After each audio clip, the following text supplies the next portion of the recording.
Over 150 million hectares of rice are being grown worldwide.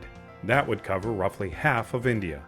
This precious grain feeds over half the world's population, but the grain is only half or less of the plant. The rest is inedible and either burned or left behind. Why add to our waste and pollution when we have the opportunity to convert the inedible part of rice to energy?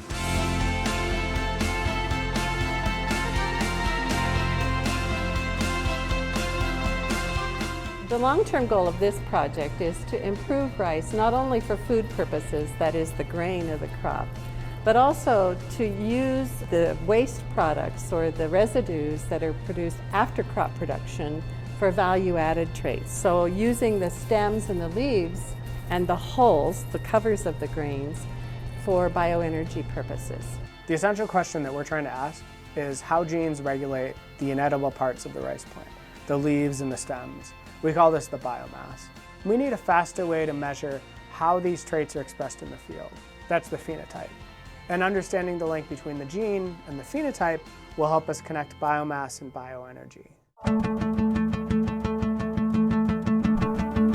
With CSU is helping us to develop this machine. It's really a pilot project at this point, and we're trying to develop the sensors. And so they're looking at mainly the biomass differences in their population of rice that they're growing. And they have a very good understanding of the genetic makeup of all the rice, and so they're trying to associate those genes with biomass. For me, this is a lot of fun. This is really cool. Basically, it's an automated remote sensing platform, and so it has a lot of sensors equipped on a spray boom of a tractor, and these sensors then can automatically take many different types of measurements. They're measuring things like the height of the canopy, the temperature of the canopy. These are of interest to the physiologist here. And then they're also measuring things like the reflection of colors from the canopy, which tell us a lot about the health, basic things like biomass and other types of physiological measurements.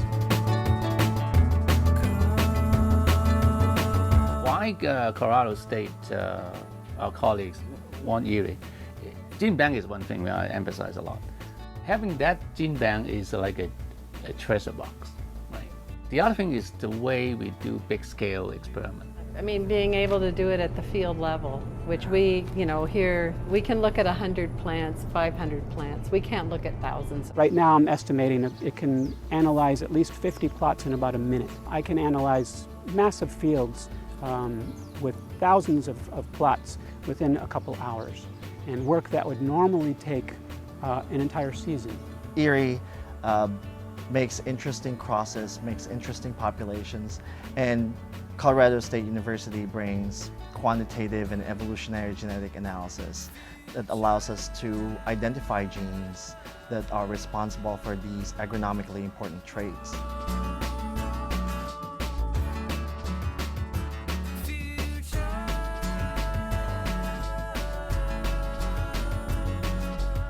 What we long for in tomorrow's rice is not only to have increased grain, increased bioenergy traits, but also increased nutrition in the grain itself. And I think that we'll be able to adapt these high phenotyping properties, approaches to that, and making healthy people in the same process.